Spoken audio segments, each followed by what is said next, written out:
हरे कृष्णा, राधे राधे। आप सब कैसे हैं? आप सब बिहारी जी की कृपा से सब अच्छे ही होंगे और बिहारी जी आप सब पर अपनी कृपा ऐसे ही बनाए रखें। तो आज का जो चरित्र है वो है करमेती बाई जी का। करमेती बाई जो मतलब अपने अपने इतना दुख देखा है उन्होंने कि उन्होंने ये नहीं सोचा कि मरे हुए ऊँट के अंदर भी उन्होंने अपना जीवन व्यतीत किया। तो आइए कैसे इनकी ज़िंदगी शुरू हुई और कैसे-कैसे करके इनके साथ में क्या-क्या हुआ, वो सब हम लोग शुरू करते हैं टाइम वेस्ट करते हुए। जय बिहारी जी की। श्री करमेती बाई शेखावत राजा के पुरोहित श्री परशुराम जी की पुत्री थी। इनका निवास स्थान खेड़ला सीकर राजस्थान था। करोड़ों कामदेवों से भी अधिक मनोहर श्री श्याम सुंदर श्री करमेती बाई के हृदय में बस गए थे। इसीलिए इन्हें घर और घर के कामकाज सब भूल गए थे। नित्य भगवान की मानसिक सेवा करती थी। जब ये ध्यान लगाकर बैठ जाती थी तो कई प्रहार बैठे-बैठे बीत जाते थे। इनके मन में बुद्धि की वृत्ति श्रद्धा श्री कृष्ण श्री कृष्ण की शोभा में पा रही थी। विवाह हो चुका था। उसके कुछ दिनों के बाद अपने पति देव गोना करने के लिए आए। इससे इनके पिता माता मन में बड़े प्रसन्न हुए और वह बड़े चाव के साथ वस्त्र और आभूषणों का संग्रह करने लगे। परंतु गोने की चर्चा सुनकर श्री करमेती बाई जी बड़े सोच विचार में पड़ गई कि अब हमको क्या करना चाहिए। हड्डी और चमड़े से बने इस मानव शरीर से प्रेम करने का योग्य भी नहीं है और इसको त्याग देना चाहिए। श्री करमेती जी अपने मन को बहुत समझाती हुई कहने लगी, अरे मन, अब तू मत सो, जाग जा, जागने से ही तेरा भीतर के मैल धुलेंगे।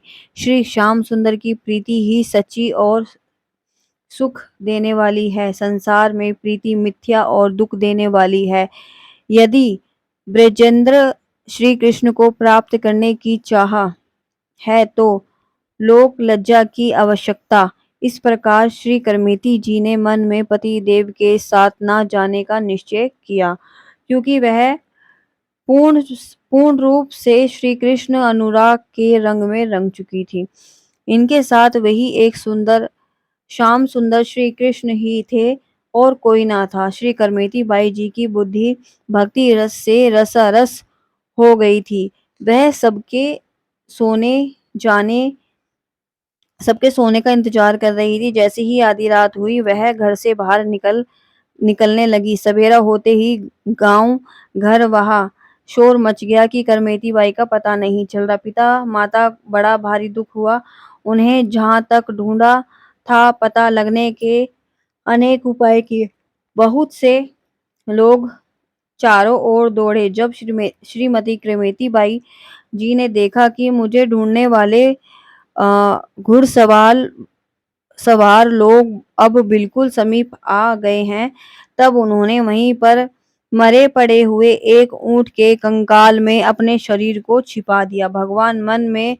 भगवान में मन लगा हुआ था। उन्हें विषय संसारी की दुर्गंध ऐसी खराब लगी कि उसे तुलना में ऊंट के कंगाली वह सड़ी दुर्गंध सुगंध के समान अच्छी लगने लगी। श्री करमेती बाई जी को ऊंट के कंकाल में ही रहते हुए 3 दिन व्यतीत हो गए। 3 दिन के बाद चौथा दिन ऊंट के कंकाल से निकलकर चली तो अपने तीर्थ यात्रियों के साथ मिल गई और उनके साथ आप श्री गंगा जी के किनारे आई। वहां स्नान कर अपने आप अपने अपने आभूषण ब्राह्मणों को देने पर दान कर दिए और उसके पश्चात वह श्री धाम वृंदावन आ गई। आपके पिता श्री परशुराम जी उनको ढूंढते हुए मथुरा आए। वहां लोगों ने श्री करमेती बाई जी का पता बताया। तदन तदन अनुसार मथुरा के पंडितों के साथ अपना श्री वृंदावन गए और उन दिनों ब्रह्मा कुंड पर अत्यंत घना जंगल था। वहां एक वट वृक्ष के ऊपर चढ़कर देखने से श्री करमेती बाई जी दिखलाई पड़ी। वह प्रिय विरह में बैठी रुदन कर रही थी। उनके अश्रुओं अश्रुओं वहां की पृथ्वी भीग गई। अश्रुओं से उनकी वहां की पृथ्वी जो थी वो भीगने लगी थी। श्री करमेती बाई जी के पिता वट वृक्ष के नीचे उतरकर आए। उन्होंने अपनी पुत्री की वेशभूषा और श्री कृष्ण के प्रेम को देखा और उनके चरणों में लिपट गए। धैर्य धारण कर बोले, बेटी, इस प्रकार गोने के अवसर पर घर से छिपकर तुम्हारे भाग आने से संसार में मेरी नाक कट गई। मैं मुख दिखाने के योग्य नहीं रहा। अब तुम चलकर घर में ही रहो, जिससे संसार हमारी हंसी निंदा जो हुई है वह मिट जाए। तुम ससुराल मत जाना, घर में रहकर भगवान की सेवा में मन लगाना। यह इस घोर वन में कोई बाघ सिंह तुम्हारे शरीर को नष्ट कर देगा। मुझे इस बात का बड़ा डर लग रहा है। अपने घर चलो और मुझे तथा अपनी माता को जीवन दान दो। यह सुनकर श्री करमेती बाई जी ने कहा, पिताजी, अब आपने सत्य कहा। बिना भगवत भक्ति के शरीर मृत्यु ही समझिए। यदि आप जीवन चाहते हैं तो भगवान में भक्ति और उनकी कीर्ति का गान कीजिए। श्री करमेती जी पुण्य पिताजी से बोली कि आपने जो यह कहा कि मेरी नाक कट गई, नाक कटे तो तब जब हो, जब है कि नहीं तो कटेगी क्या। नाक प्रतिष्ठा और केवल भगवत भक्ति है। आप अपने मन में विचारिए, 50 वर्षों से आप विषयों में आसक्त हैं, फिर भी आपको उसने वैराग्य नहीं हुआ। भोगने भोगे हुए विषयों को ही बार बार भोग रहे हो। मैंने सब भोगने को देखा, देखते हुए भी उनको नहीं देखा। मैंने तो केवल एक श्याम सुंदर को देखा है। अंततः जब संसार की ओर मेरी दृष्टि नहीं जा सकती, आप भी सब कामों को छोड़कर भगवान की सेवा में तन मन धन से लग जाइए। श्री करमेती जी के इस उपदेश को सुनकर श्री पिता परशुराम जी का अज्ञान उसी समय नष्ट हो गया। जब वह घर को चलने लगे, तब श्री करमेती बाई जी श्री यमुना जी से प्रातः उन्हें एक मतलब कृष्ण भगवान की मूर्ति दी और उसे लेकर वह घर को चले गए। श्री करमेती जी ने कुछ कहा, वहां उनके हृदय में आ गया। श्री परशुराम जी रात को घर में आए।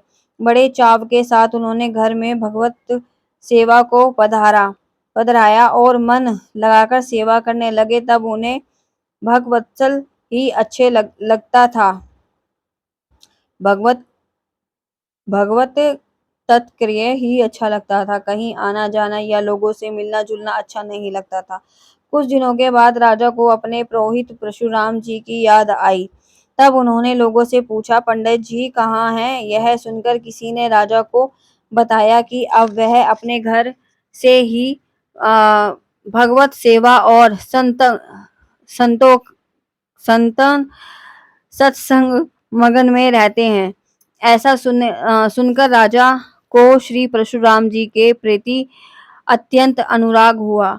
तब उनसे एक सेवक को भेजकर उनका समाचार मंगवाया। श्री परशुराम जी ने राजा सेवक से कहा, तुम जाकर राजा से कह दो कि हे राजन, मैं आपका पुरोहित यह अपने घर पर रहता हुआ ही आपको आशीर्वाद देता हूँ। भगवत चरणों में तुम्हारा प्रेम बढ़े और कुशल रहो, परंतु अब दरबार में नहीं आ सकते। यह सुनकर राजा के मन में श्री परशुराम जी के लिए प्रति बड़ा प्रेम उमड़ आया और उनके दर्शनों की इच्छा हुई। तब राजा आया। राजा ने श्री परशुराम जी का अद्भुत प्रेम देखा और उनकी सेवा की रीति देखी। राजा ने श्री करमेती बाई जी का समाचार पूछा। तब श्री परशुराम जी ने रोते रोते सब बात कही कि वह तो भगवान श्याम सुंदर श्री कृष्ण के प्रेम रंग में रंग गई है। राजा के नेत्रों से आंसू गिरने लगे।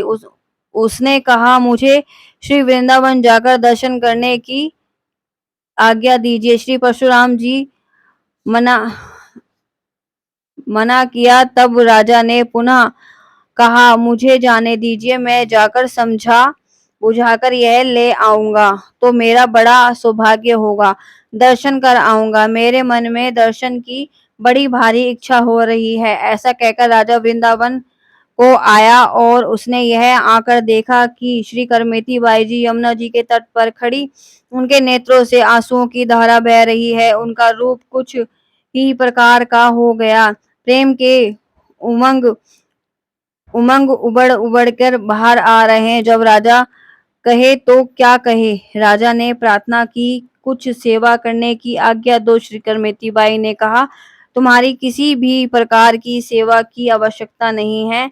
इसके बार बार बहुत मना करने पर भी राजा ने अपनी इच्छा से ब्रह्मकुंड के निकट ही एक कुटिया बनवा दी और उसके बाद अपने देश को लौट आए। श्री करमेती बाई दिव्य भगवत प्रेम वह उपदेश स्मरण स्मरण करके राजा भी प्रेम रंग में रंग गया और भगवत भजन करने लगा। श्री करमेती बाई जी पर प्रभु की कृपा कैसे हुई। श्री करमेती बाई जी की भगवान श्री कृष्ण के अन्य निष्ठा थी। एक बार वह भजन ध्यान में इस प्रकार मगन रही कि उन्हें 18 दिन तक कुछ भी ना खाया ना इनके शरीर को अत्यंत स्थिर देखकर स्वयं श्याम सुंदर एक संत रूप में धारण करके आए और बोले, बाई लो यह प्रसाद पा लो। इन्होंने हाथ जोड़कर महाराज से कहा, मतलब कान्हा जी से कहा, कृपा करके ऐसा दिव्य प्रसाद दीजिए जिससे फिर दोबारा कभी भूख ना लगे और मेरे भगवत भजन में कभी इस भूख को लेकर बाधा ना आए। तो भगवान जी ने कहा कि ऐसा ही होगा। प्रसाद पाकर देखो कि करमेती बाई मन में बड़ा मतलब अच्छा लगा और उसके बाद कभी करमेती बाई जी को भूख प्यास की जरूरत ही नहीं पड़ी और भगवान ने उनको दर्शन दिए और उसके बाद में करमेती देवी ने प्रभु कृपा से महान तप करके प्रेममय वृंदावन धाम को प्राप्त किया। तो ये थी श्रीमती करमेती बाई जी की कथा। तो आप सबको कैसी लगी, आप सब लाइक कीजिएगा और चैनल को सब्सक्राइब कीजिएगा। राधे राधे, हरे कृष्णा।